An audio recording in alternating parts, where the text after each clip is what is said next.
धक्कड़ खबर, बेखौफज़ुमा बेबाक अंदाज।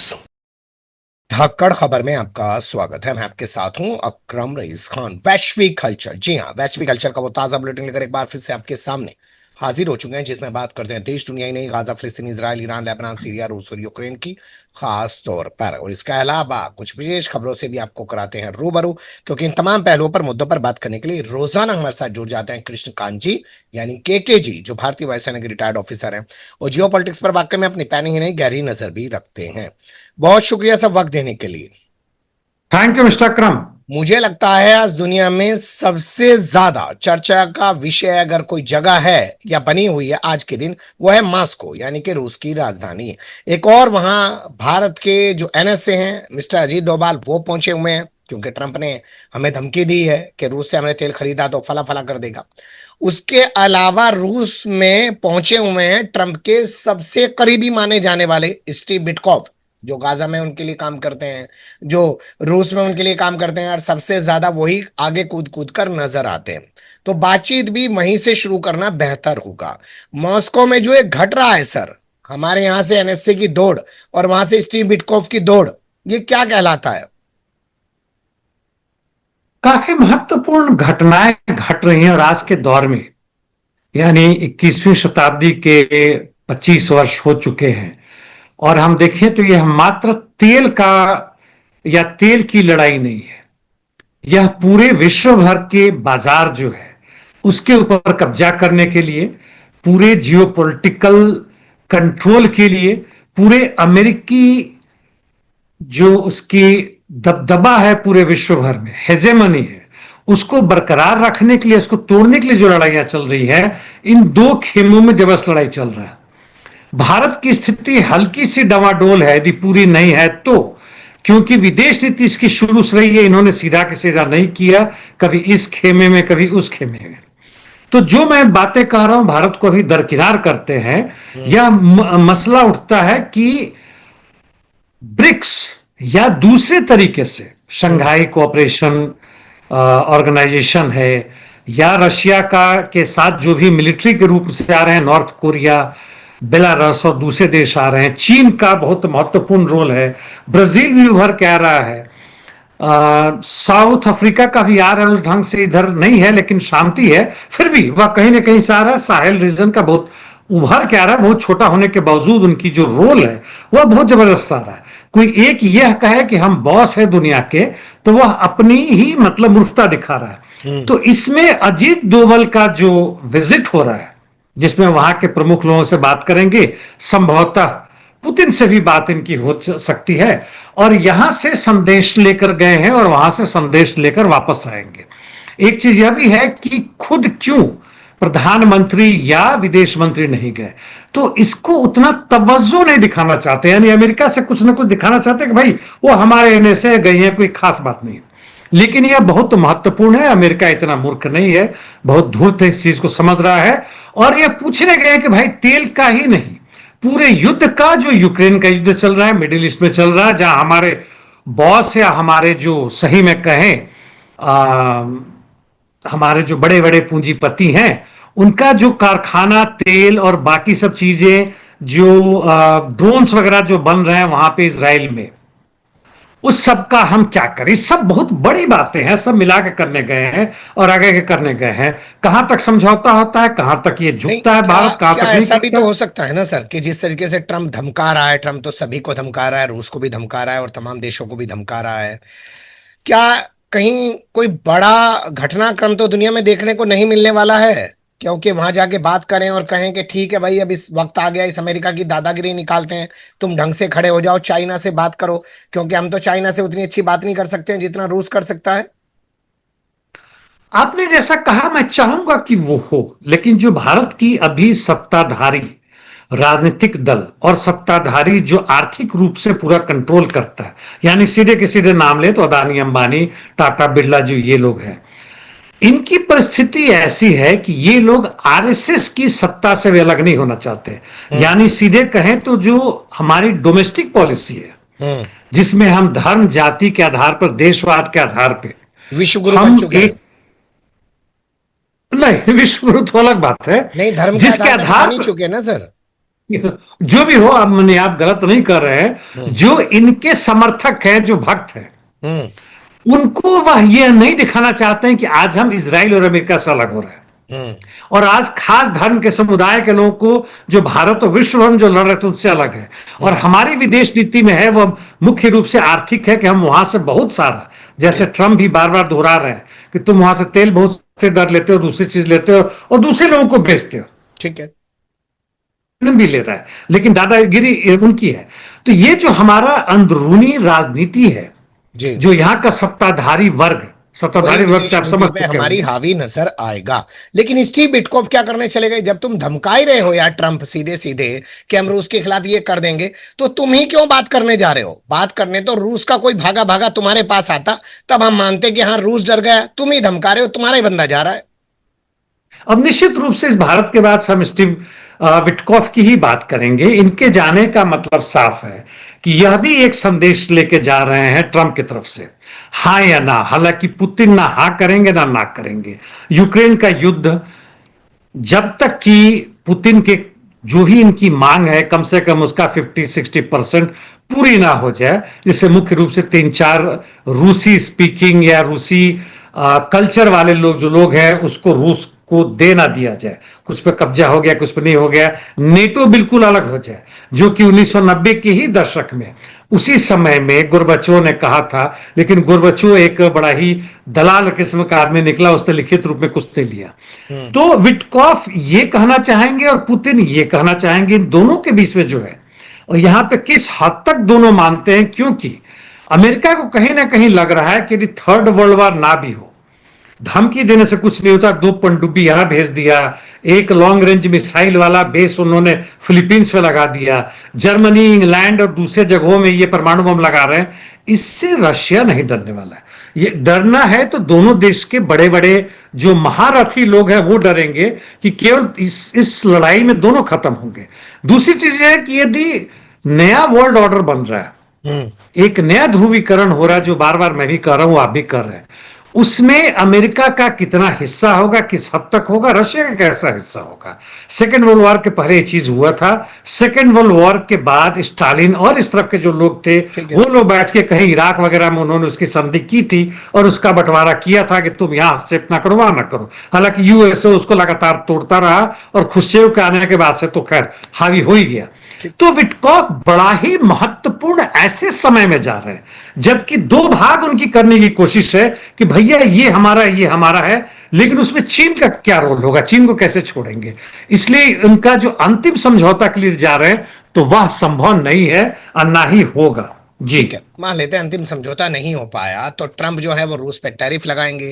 रूस से जो कारोबार कर रहे हैं उन लोगों पे और ज्यादा टैरिफ लगाएंगे। लेकिन आपने कहा कि स्टालिन का वक्त तो है नहीं, लेकिन मस्क का तो वक्त है ना सर। वो अपनी अलग राजनीतिक पार्टी बना चुका है। पैसे का भी वो एक तरीके से धन पशु है, धन कुबेर आप कह सकते हैं, ठीक है, सभ्य भाषा अगर बोलना चाहें तो वो जो है अगर कहे कि भाई मैं भी ट्रंप के खिलाफ हूं तुम लोगों के साथ, तो फिर तो ट्रंप की बैंड बज ही सकती है ना सर। देखिए, उनकी अंदरूनी लड़ाई चल रही है। वैसे ही जैसे तथाकथित रूप से सोशलिस्ट पार्टी या योर पार्टी करके फ्लोट किया गया है जेरेमी कॉर्बिन द्वारा इंग्लैंड में, और उसमें हम लोगों ने बात की थी 6-7 लाख उसी समय आ गए थे उसके मेंबर बनने के लिए, ऑनलाइन करके, हो सकता बड़े हो। हम्म। तो यह बदलाव लाजमी है, लेकिन यह बदलाव मैं थोड़ा सा आपकी बातों से अलग हट के बताना चाहूंगा हम्म। कि यह बदलाव जो गोल है अभी दुनिया का, आर्थिक, राजनीतिक, सामाजिक जो परिस्थितियां हैं, उससे बाहर की बदलाव नहीं है। उसी में खिचड़ी पक रहा है, उससे बाहर कुछ नहीं जा रहा है। ठीक है। यानी पूंजी का जो कंट्रोल है वर्ल्ड ओवर में, जी। पूंजी का जो कंट्रोल है वातावरण को बर्बाद करने में, पूंजी का जो कंट्रोल है, मेहनत का शावाम जो 90 से 95% है, उसमें कोई भी परिवर्तन नहीं हो रहा है। जी। जिस दौर में ट्रंप प्रेस कॉन्फ्रेंस के दौरान आसमान की तरफ उंगली हाथ उठाते हुए कह रहे हैं कि हम नई परमाणु मिसाइलों का परीक्षण करने जा रहे हैं, यानी कि स्पेस में सेट करेंगे अपनी मिसाइलों को, उस दौर में खबर छपी है कि रूस किसी मिसाइल संधि से बाहर हो गया है। हाँ, ये पुराना एक था, 1987 का था ही, रोनाल्ड रीगन और मिखाइल गोर्बाचोव, मतलब ये यूएसएसआर के टूटने के पहले जो चीजें चल रही थी। और यह है न्यूक्लियर मिसाइल ट्रीटी, जिसमें रशिया और उस समय यूएसएसआर, बाद में रशिया, और टूटने के बाद से बेलारस, यहां तक यूक्रेन भी उसका कुछ न कुछ तक हिस्सा में उसका था। और इसको कहते थे इंटरमीडिएट रेंज न्यूक्लियर फोर्सेस, जी। यानी 5,500 किलोमीटर से लेकर 5,000 तक। 5,000 से आगे के लिए लॉन्ग रेंज का था जो स्टार्ट था, उसकी हमें चर्चा करने की जरूरत नहीं है। तो इसमें ट्रंप के आने के बाद से इन्होंने इसे विड्रॉ कर लिया। जैसा मैंने कहा कि फिलिस्तीन और अन्य जगहों में वो ऑलरेडी इसको मतलब अपना स्टैब्लिश कर ही रहे हैं। तो पुतिन ने कहा कि अब बेमानी हो चुका, अब हम इसमें नहीं रहेंगे, और इसलिए इन लोग इससे बाहर आ गए हैं। हालांकि ना बाहर भी आते तो बेमानी हो ही चुका था, लेकिन यह एक तरह से छूट देता है अब रशिया को लीगली। रशिया की जो सत्ताधारी वर्ग है वह बड़ा ही ब्यूरोक्रेटिक है, जो भी लिखा वो उसको मानने की कोशिश करते हैं।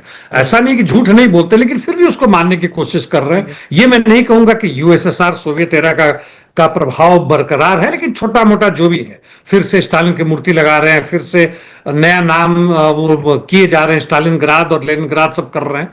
लेकिन यहां पे उनकी मेंटालिटी को समझें तो इससे ऑफिशियली निकल गए हैं। इसके पहले, साल भर पहले हम लोगों ने बात की थी कि न्यूक्लियर मिसाइल्स का यूज कब करेंगे।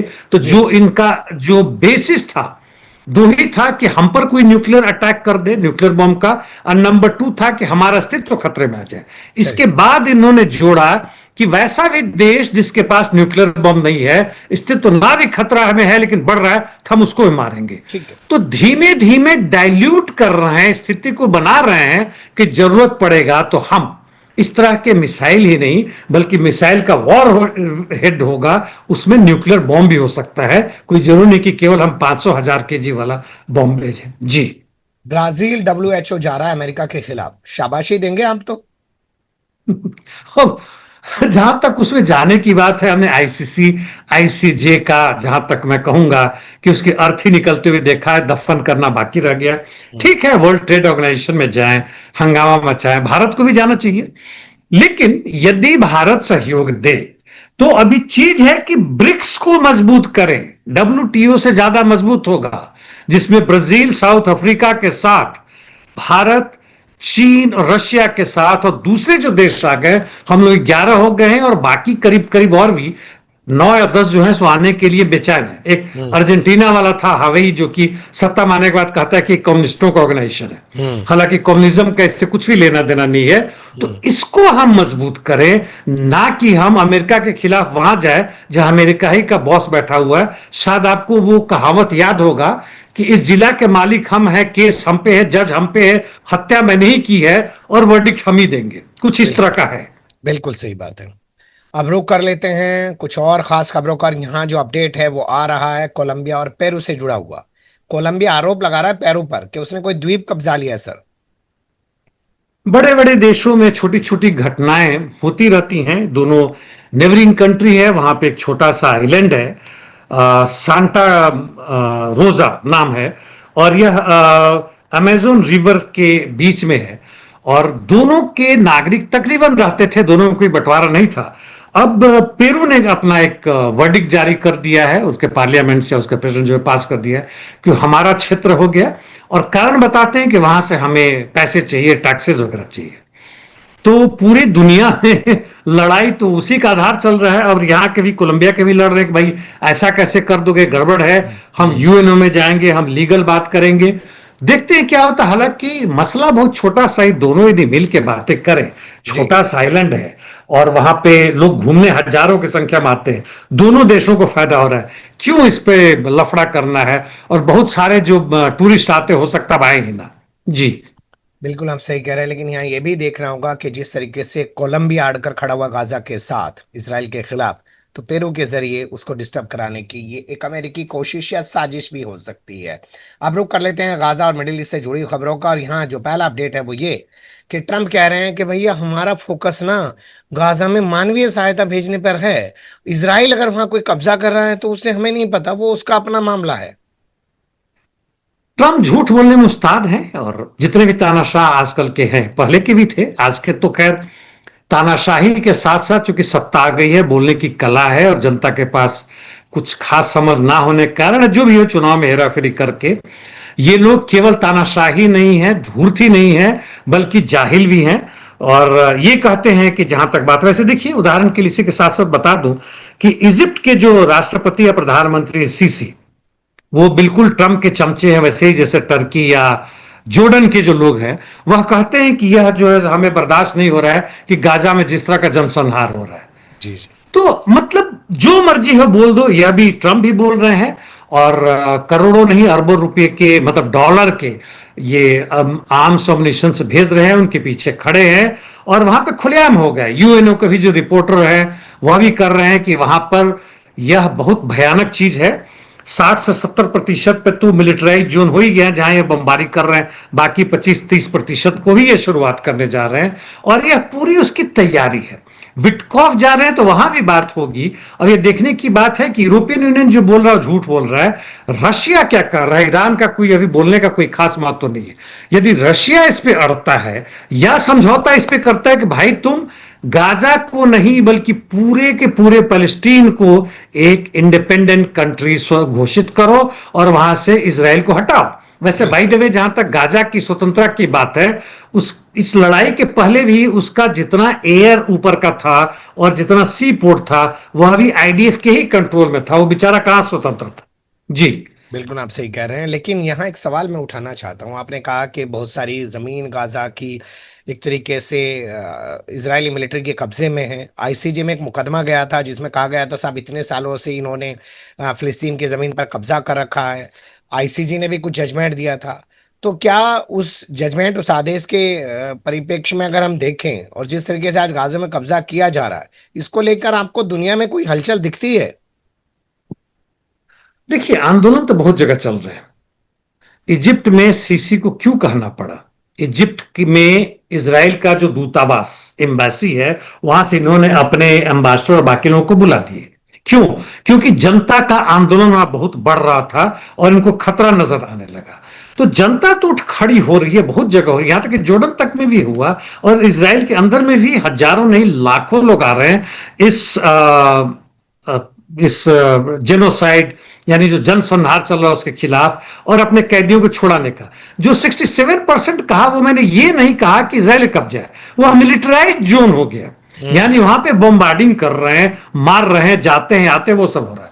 कब्जा अभी नहीं हुआ, कब्जा थोड़ी मोड़ी जहां तक उससे हुए। तो ऐसे हालात में जहां वेस्ट बैंक में भी इनका कुछ नहीं है, लेकिन वहां भी आंदोलन फिर से खड़ा हुआ।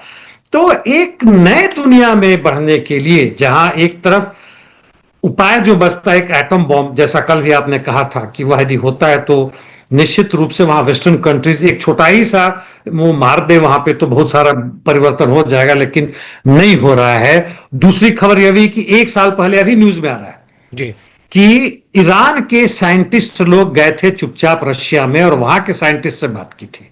यानी यूरेनियम का संवर्धन करके वैसे तत्वों को बनाए जिसका यूज पीसफुल तरीके से करने में कम होता है, बल्कि एटॉमिक बॉम्ब बनाने में ज्यादा होता है, क्योंकि उसका एक्सप्लोशन अनकंट्रोल्ड होता है। यानी आप एक लेबोरेटरी में या कहीं पर नहीं कर सकते। कितनी सच्चाई है मुझे नहीं मालूम, रशिया और जी चीन जी। ईरान की तरफ से कुछ नहीं आया। तो आपके सवाल का तो जो स्थिति है, यूएन ने भी याद दिलाया है इसराइल को कि भाई आईसीजे ने वर्डिक्ट दिया था उसको मानो, और जो सेटलर्स है जबरदस्ती उनको वेस्ट बैंक से हटाया है, उससे तुम हटो। तो ये तो बेमानी हो चुका। हम इसकी बातें बहुत बार कर चुके हैं, हमारी आम जनता भी समझती है और हमारे सुनने वाले को समझ में आते हैं। तो कहीं ना कहीं से इस प्रतिरोध में शामिल हो, अकेले सड़क पर नहीं बल्कि एक संगठन के साथ, हम लोगों के साथ कहीं ना कहीं जुड़े। जी। बिल्कुल आपने कहा कि एक संगठन के साथ जुड़कर ही अपनी आवाज को जगह जगह संगठनों के रूप में जोड़ें और फिर उस आवाज को एक मुखर आवाज बनाएं और असल जो क्रांति है, जो विचार के तौर पे होनी चाहिए, वो करने की कोशिश करें, किसी के अंधभक्त ना बने। वैसे हम लोगों ने परमाणु मुद्दे पर कल इसलिए बात की थी क्योंकि अमेरिका ने जो 2 हम बम डाले थे वहां पे, उसमें 2 लाख से ज्यादा लोग मरे थे और अब उसकी 80वीं बरसी पूरी हो चुकी, आज 6 तारीख है। बहुत शुक्रिया सर, आपने तमाम चीजों पर रोशनी डाली। फिर आपके साथ किसी और मुद्दे पे जुड़ने की कोशिश करेंगे।